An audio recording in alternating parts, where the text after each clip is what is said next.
Mga kasirin, isa na namang kwento ang ating maririnig ngayon. Isang liham na puno ng emosyon, pagsisisi, at pagbabago. Si Lucy, isang babae na naglakbay sa madilim na landas, ay nagdesisyong buksan ang kanyang puso at isalaysay ang mga nangyari. Ang kanyang kwento ay isang paalala ng kahalagahan ng pagpapatawad at ang hirap ng paghilom. Alamin natin kung paano siya natututo at nagsisimulang magbagong buhay sa huling kabanata ng kanyang liham. Stay tuned, mga kasirin, at samahan nyo akong basahin ang liham ni Lucy. Ako nga pala si Lucy, 25 years old, at may nais akong ibahagi sa iyo, DJ Serene, at sana'y mabigyan mo ako ng gabay sa nangyari sa buhay ko. Hindi ko alam kung paano ko sisimulan, pero siguro ay magsimula ako sa pinakasimula. Lumaki ako sa ilalim ng mga palad ng aking ina, si Divine. Siya ang nanay na masipag, matatag, at hindi nakakapagod magbigay ng mga bagay na hindi ko kayang ipaliwanag. Isa siyang independent woman, at hindi ko talaga nakilala ang tatay ko. Wala akong maalala na presence ng isang lalaki sa buhay namin, maliban kay Andy, ang boyfriend ng nanay ko. Si Andy ay isang Zumba instructor, gwapo, matipuno, at laging may magnetismo na mahirap labanan. Sabi nga ng mga kaibigan ko, laki ng abs, pati ako na-attract. Pero may isang malaking tanong sa utak ko. Bakit nga ba ako naaakit kay Andy? Alam kong siya'y kasama ng nanay ko at hindi pwede. Minsan, naiisip ko, siguro ito na rin ang dahilan kung bakit hindi ko maintindihan ang sarili ko. Si Andy, though he's not officially my dad, was like family, pero may nararamdaman akong kakaiba para sa kanya.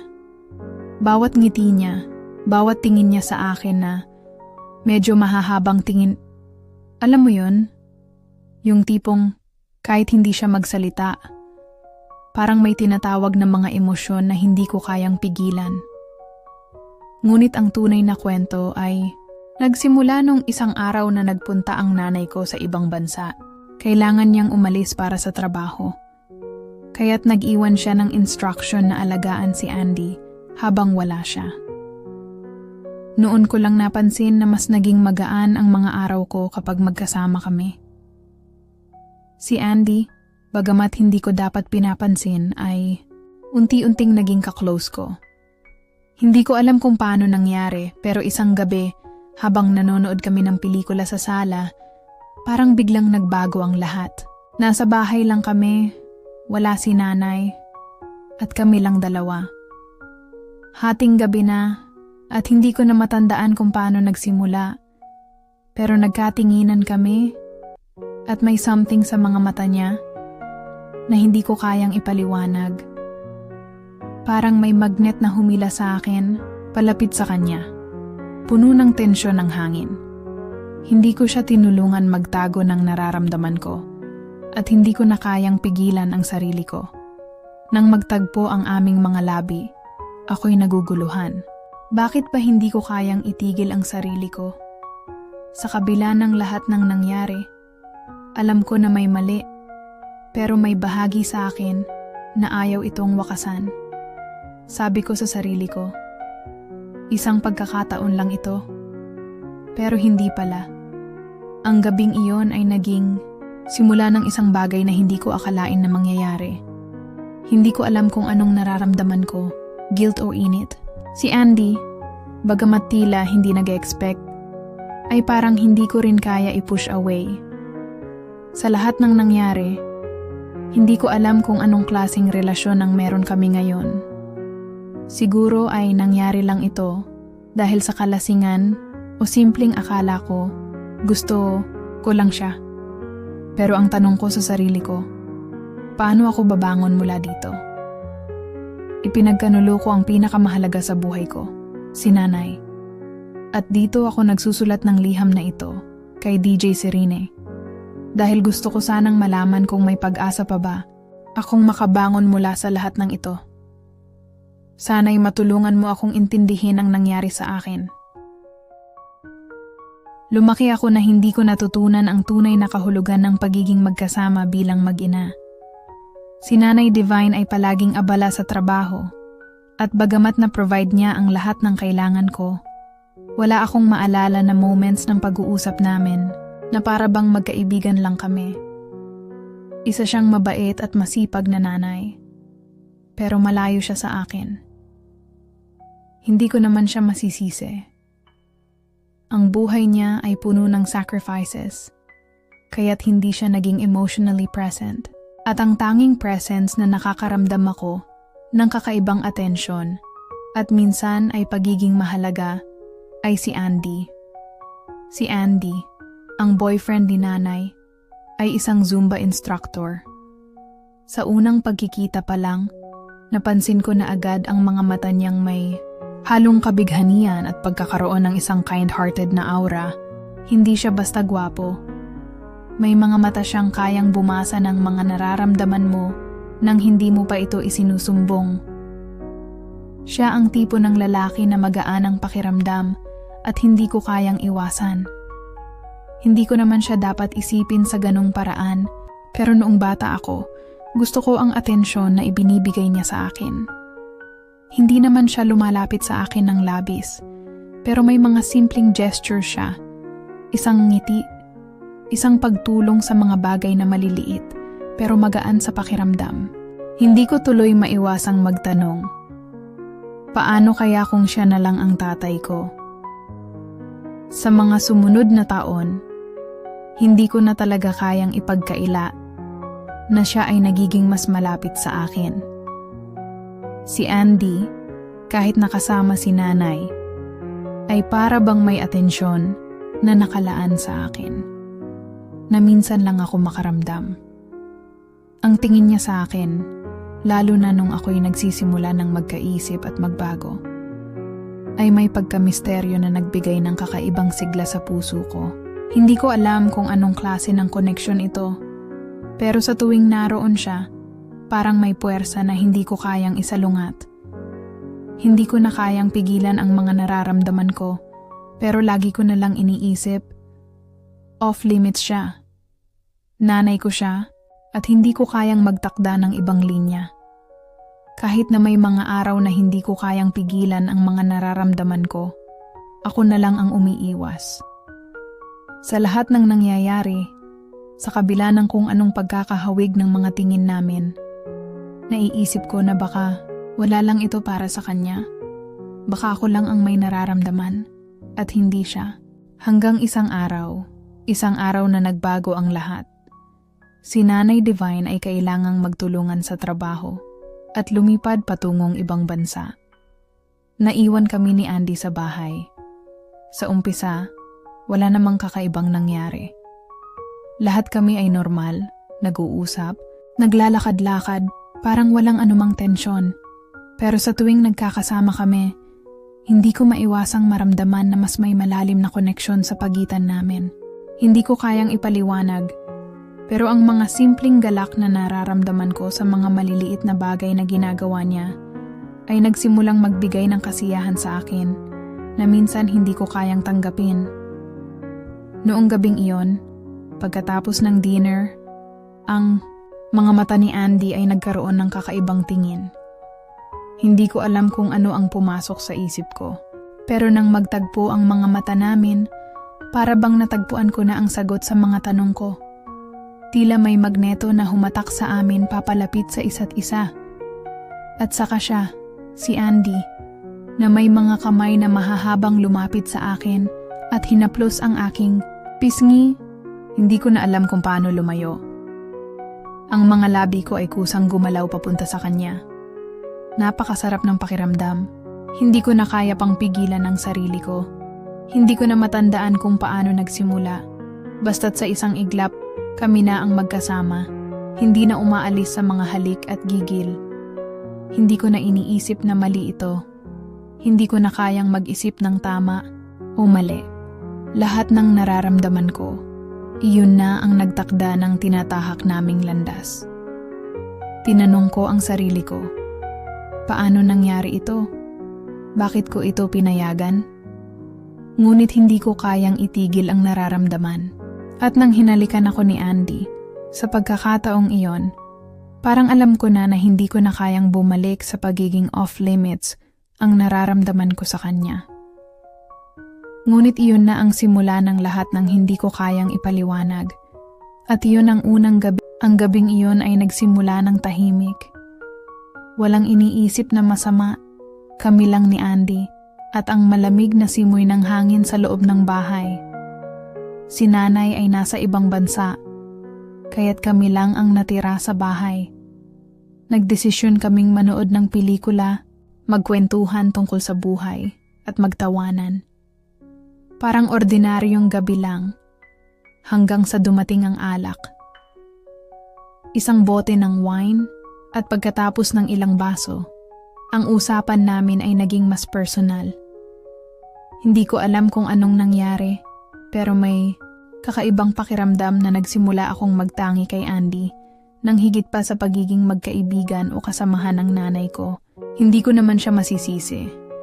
Siya nga pala ang nagbigay ng atensyon sa akin na matagal ko nang hinihiling. Tulad ng dati, malapit siya sa akin. Ang katawan niya, ang presensya niya, lahat ng ginagawa niyang hindi ko kayang iwasan. Sa mga oras na yon, nararamdaman ko ang init ng katawan ko sa tuwing tumitingin siya sa akin. Ang mga mata niyang malalim at seryoso, parang may tinatago.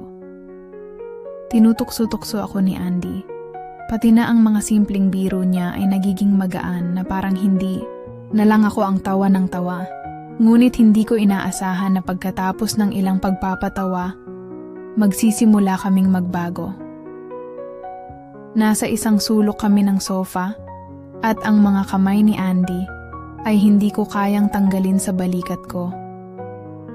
Parang may puwersa na humatak sa amin na para bang hindi ko na kayang pigilan. Ang bawat sapantaha, ang mga titig, ang pagkalapit ng katawan. Lahat ng iyon ay nagbigay ng isang hindi kayang ipaliwanag na tensyon. Ang puso ko ay mabilis na tumbiting at hindi ko na alam kung paano itulak ang sarili ko. Hindi ko na kayang sabihin na mali ito. Nagulat ako nang unti-unting dumikit ang labi ni Andy sa aking leeg. Hindi ko na alam kung anong nararamdaman ko noon. Ang katawan ko ay parang umiiwas ngunit sabay na nagpapadala sa lahat ng nararamdaman ko. Napakainit ng kanyang mga halik. Hinawakan ko siya sa balikat, parang ako rin ay nahulog sa kanyang mga palad. Tinutukso niya ako, binigyan ng mga sulyap na tanging kami lang ang nakakaintindi. Hindi ko alam kung anong nangyari, pero dumating na ang sandaling iyon. Ang sandaling hindi ko na kayang i-turn back. Ang mga labi namin ay nagtagpo at nagsimula na kaming maghalikan. Ang init ng aming katawan ay parang nag-apoy na. At hindi ko na kayang labanan. Kung may isang bagay na hindi ko kayang ipaliwanag sa sarili ko, yun ay ang desisyon na hindi ko alam kung ako ba ang may kontrol o siya. Nakaramdam ako ng guilt sa bawat halik, pero mas tumindi pa ang init ng katawan ko. Ilang minuto pa lang at unti-unting nagiging mas matindi ang aming pagyakap. Hindi ko na kayang tanungin ang sarili ko kung anong mangyayari pagkatapos. Ang mga kamay ko ay gumagapang sa katawan niya at ako ay hindi na makapagpigil. Sa kabila ng lahat ng nararamdaman kong malupit na guilt, ang katawan ko ay hindi kayang tumanggi sa tamis ng mga halik, sa init ng katawan niya. Nang magtapos ang gabing iyon, hindi ko alam kung ano ang ibig sabihin ng lahat. Nakahiga kami sa kama, ang katawan namin ay magka-tangled. Ang isa't isa'y nahulog sa mga sandaling iyon na hindi na mababalik. Hindi ko na kayang itanggi na ang lahat ng ito ay nararamdaman ko na may koneksyon na hindi kayang itanggi ni Andy at ako. Hindi lang ito tungkol sa sex, kundi sa isang intimacy na binuo sa mga taon ng malalalim na tanong at pagkakasama. Ngunit, ang tanong ko ay, ito ba ang huli? Tumingin siya sa akin at nagbuntong hininga. "Huwag mong sasabihin kay Mama Lucy," mahinang wika niya. Ang mga mata niya ay hindi ko kayang basahin. Parang may halo ng pag-aalala at pananabik. Parang naguguluhan din siya tulad ko. Hindi ko alam kung anong sasabihin ko. Ang guilt ay parang sumisiksik sa aking dibdib. Pero may kakaibang koneksyon sa aming mga mata. Hindi ko na kayang magtanong pa. Iyon na ang nagtakda ng bagong simula sa aming relasyon. Ang hindi kayang tanggaping pagkakaibang nagbukas ng isang bagong kabanata na hindi ko kayang Muling gumising si Lucy sa realidad ng mga nangyari. Hindi na siya makapag-isip ng maayos mula nang maganap ang gabing iyon kasama si Andy.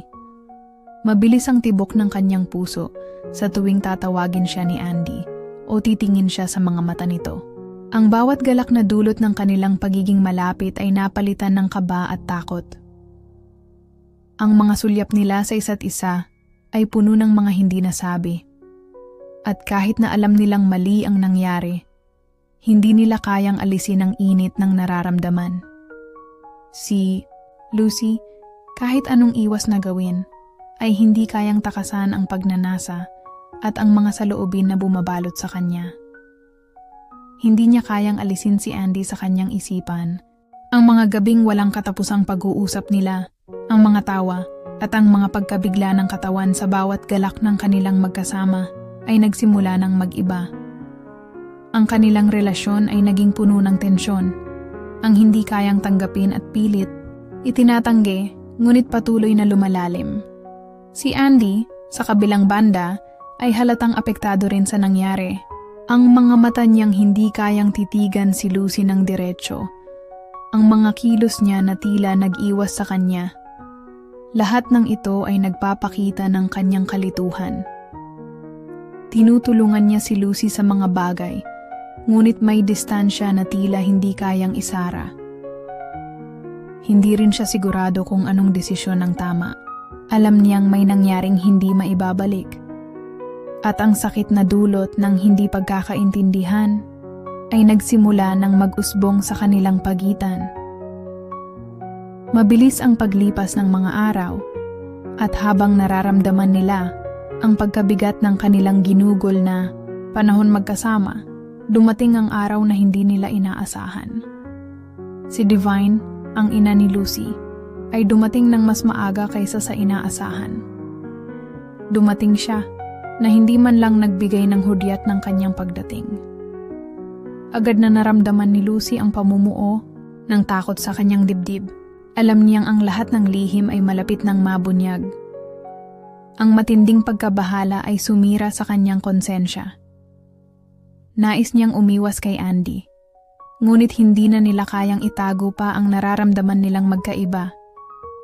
Ang sakit na dulot ng kanilang ginugol na gabi, pati ang mga hindi na kayang burahin na imahe, ay sumasaklaw na sa bawat araw na lumilipas. Si Andy, kahit na alam niyang may mali, ay tahimik lamang. Ang kanyang mga mata, puno ng kalituhan, ay hindi kayang tapusin ang mga tanong sa kanyang isipan. Hindi siya sigurado kung paano nila haharapin ang sitwasyon. Iniiwasan niya si Lucy sa harap ni Divine, ngunit alam nilang pareho na malapit na nilang maramdaman ang bigat ng mga kasalanang hindi nila kayang ipagkaila.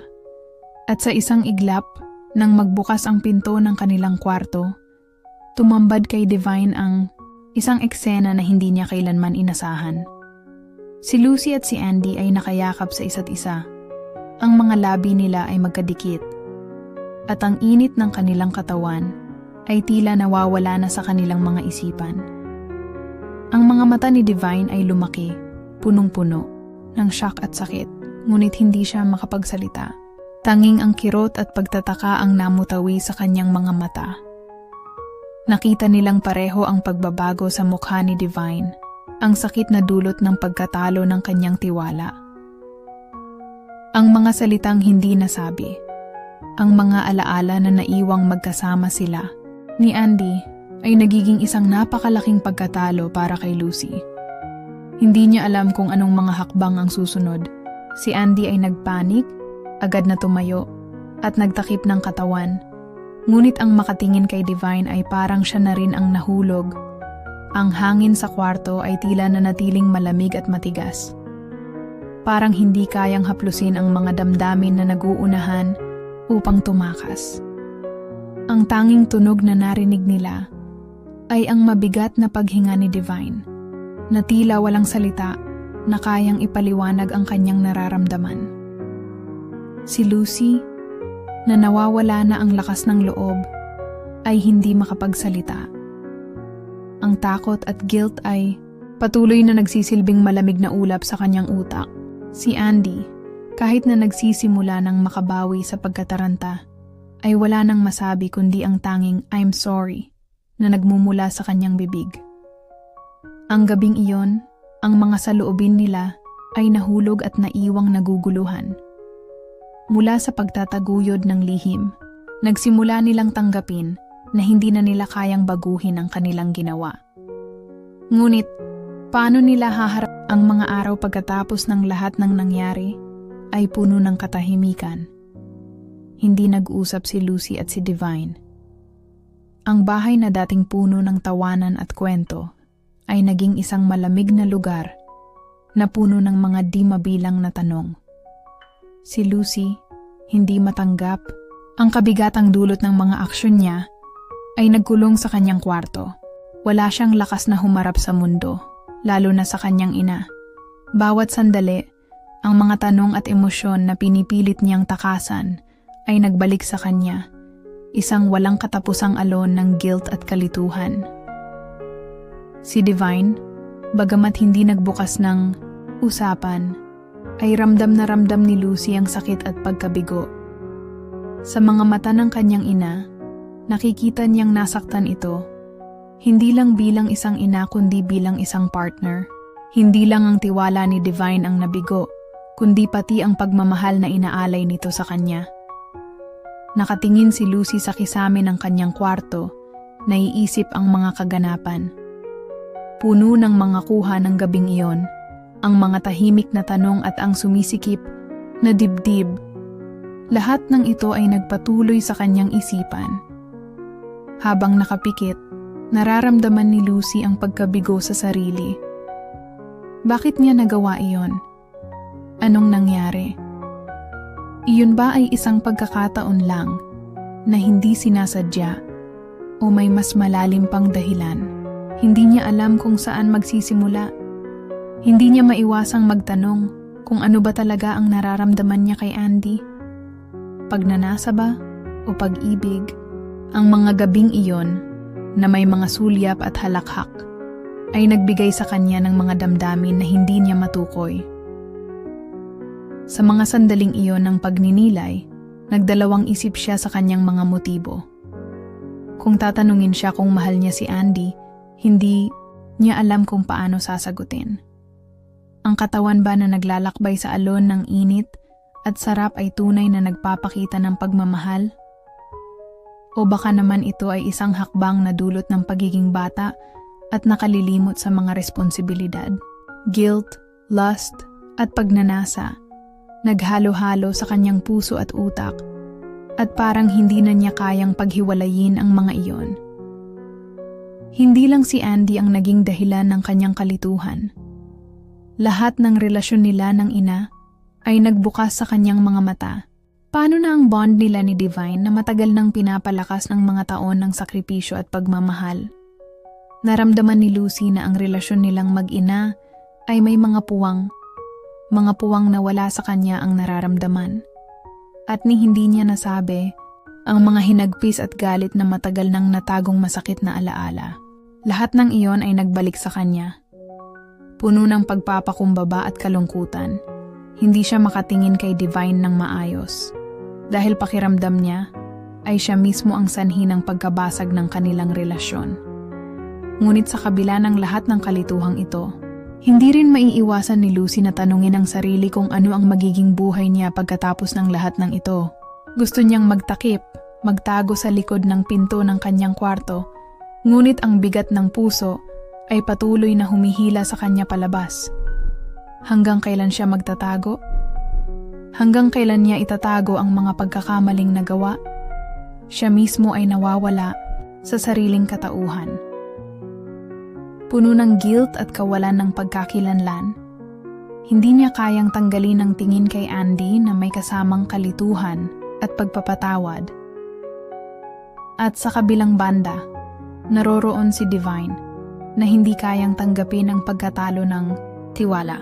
Si Lucy ay nawawala at hindi alam kung paano siya babangon mula sa kasalukuyan, ngunit nararamdaman niyang kailangan niyang gumawa ng hakbang upang matutunan ang kanyang mga aral mula sa mga nangyari. Hanggang ngayon, patuloy siyang nagmumuni-muni, nakatambay sa mga alaala ng mga gabi ng pagnanasa at takot. Gusto niyang ipaliwanag kay Divine ang nangyari, pero natatakot siyang baka tuluyan na siyang mawala sa buhay nito. Sa kanyang mga mata, ang kanyang sarili ang naging salarin sa pagkasira ng pook na dapat ay puno ng pagmamahal at pag-unawa. Bawat tanong ay isang hagupit sa kanyang kaluluwa.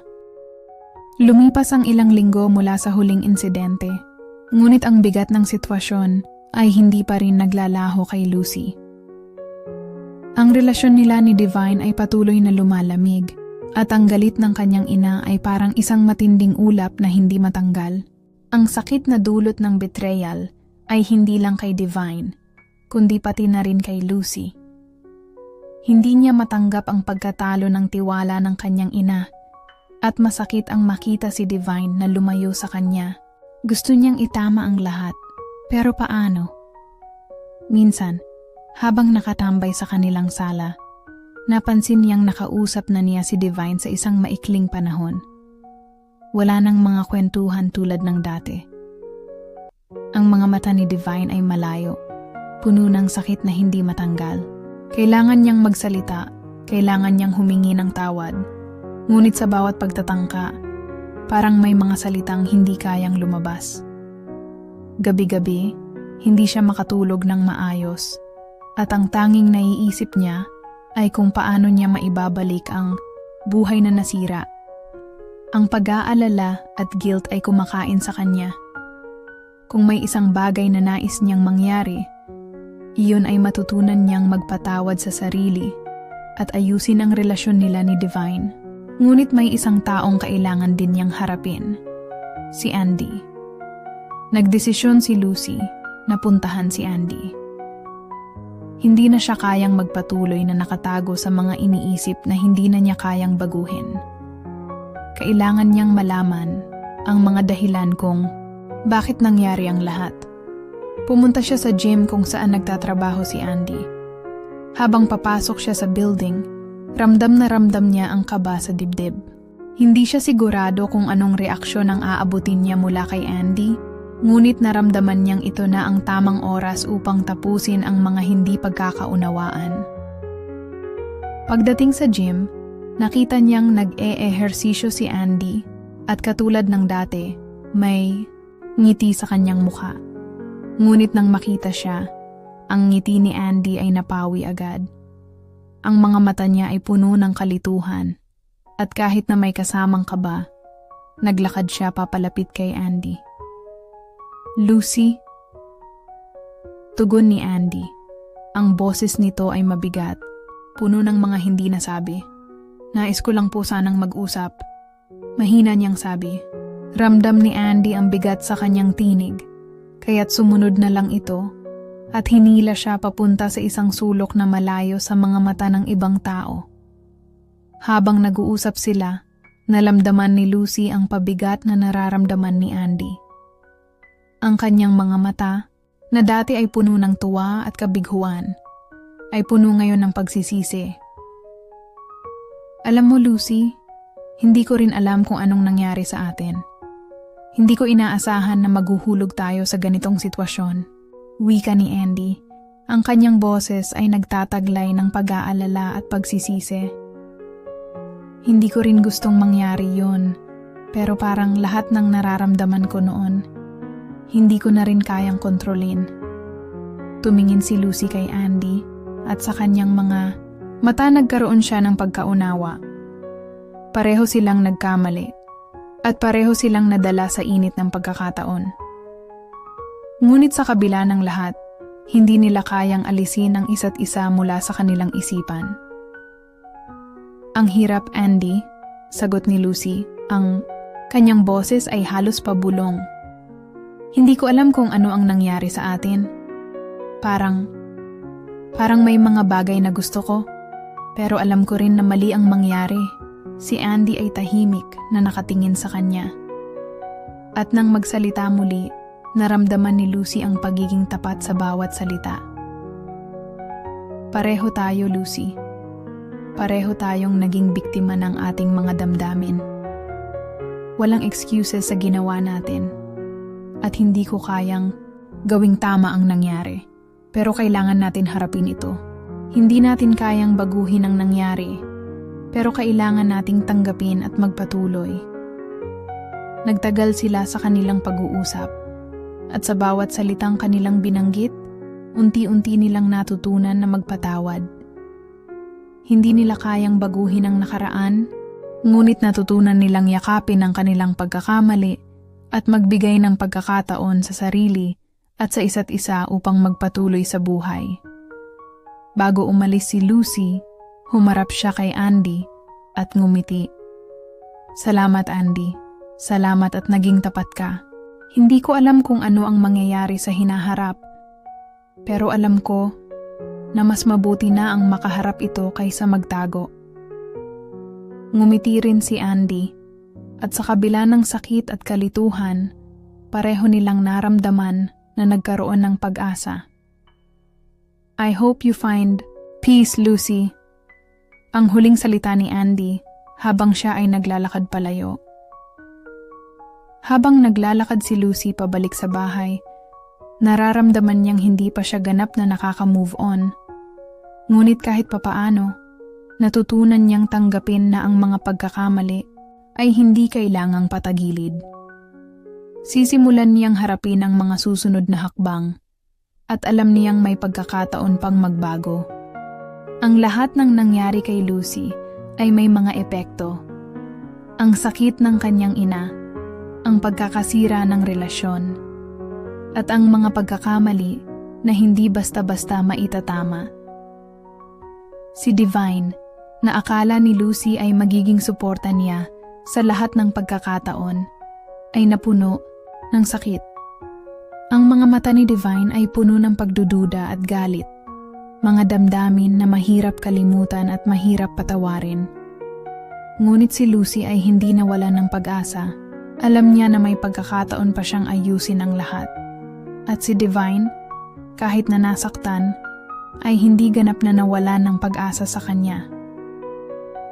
Para kay Lucy, ang pagninilay-nilay ay hindi lang tungkol sa pagsisisi. Ito ay tungkol sa pag-unawa sa kung ano ang nag-udyok sa kanya upang magpatuloy sa mga hakbang na iyon. At sa mga sandaling ito, natututo siya na ang mga pagkakamali ay hindi nangangahulugang katapusan. Sa halip, ito ay nagiging pagkakataon upang magbago at magsimula muli. Minsan, hindi madali ang pagpapatawad, lalo na kapag ikaw ang nasa maling posisyon. Ang sakit ay malalim at ang galit ay tila walang katapusan. Pero si Lucy ay nagpapatuloy sa kanyang landas ng pagsisisi at ang mahalaga, hindi siya huminto.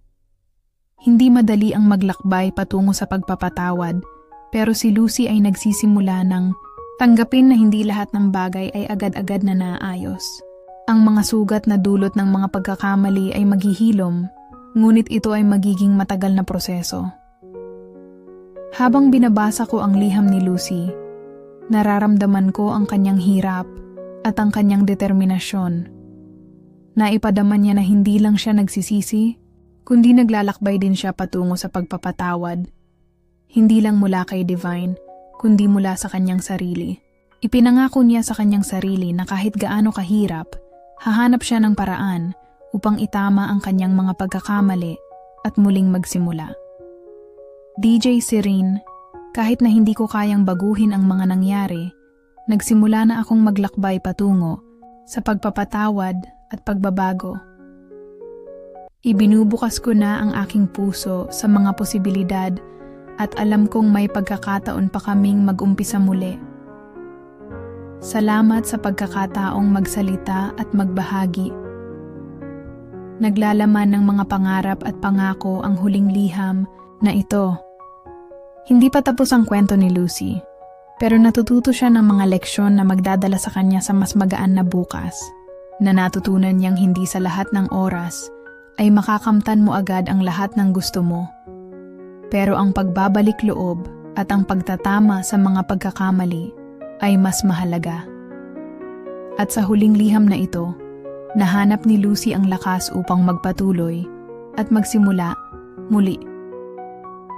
Ang kanyang kwento ay hindi natapos, ngunit sa bawat hakbang, siya ay patuloy na natututo at tumutok sa kung ano ang pinakamahalaga.